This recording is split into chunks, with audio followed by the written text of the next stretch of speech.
la mise à flot d'un navire est toujours un moment très émouvant.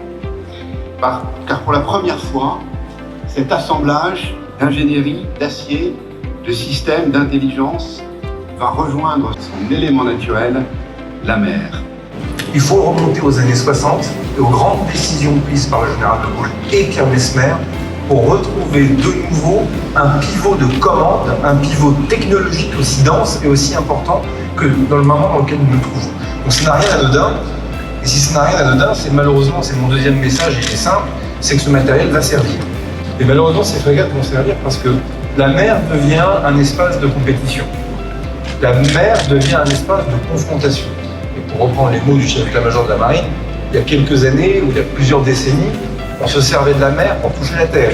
Un débarquement ou malheureusement des bombardements qui pouvaient partir de la mer pour aller vers la terre. Désormais, les surfaces maritimes deviennent en tant que telles des espaces de confrontation. Cette frégate va avoir un rôle majeur à jouer dans la posture que nous devons tenir en permanence. Ça sera vrai pour l'océan Atlantique, ça sera vrai également évidemment pour la mer Méditerranée, donc on le voit bien avec le conflit en Ukraine, qu'il redevient aussi un espace de compétition important.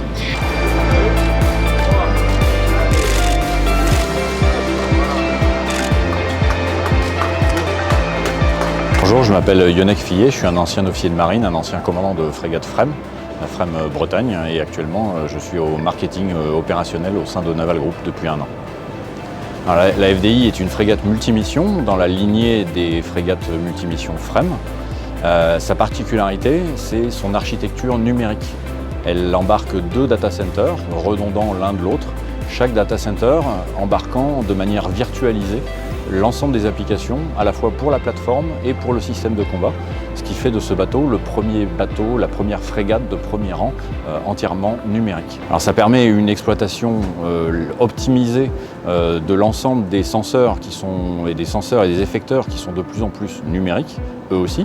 Donc c'est un écosystème qui est numérique dans son ensemble et ça va permettre également sur la durée de vie du bateau de pouvoir le faire évoluer de manière beaucoup plus dynamique, à moindre coût et à moindre délai, de façon à lui conserver tout au long de sa vie opérationnelle, de l'ordre d'une quarantaine d'années, à chaque fois le meilleur niveau opérationnel durant toute sa vie, sans passer par une phase de refonte à mi-vie qui était un espèce d'incontournable des bateaux des générations précédentes et dont on devrait pouvoir se passer avec ce nouveau type de frégate à architecture numérique. Le hardware et le software sont un petit peu séparés les uns des autres et on peut faire évoluer l'un d'un côté ou l'autre de son côté, ou les deux en même temps, et tout ça à moindre coût, puisque l'architecture matérielle n'est pas dédiée, mais est générique et peut même s'acheter sur étagère pour un certain nombre de matériel.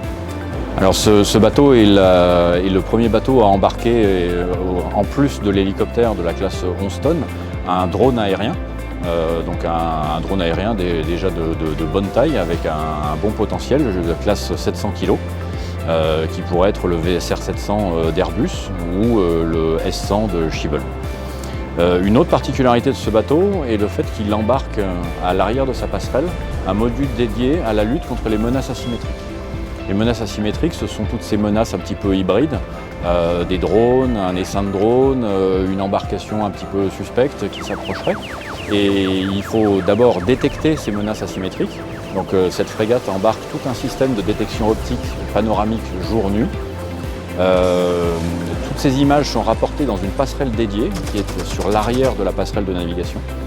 Et cette passerelle dédiée permet également de contrôler les effecteurs dédiés à la lutte contre les menaces asymétriques, effecteurs non létaux, des systèmes qui viennent assourdir ou éblouir un éventuel assaillant, et la mise en œuvre centralisée également des effecteurs létaux, au premier rang desquels le canon de 20 mm téléopéré.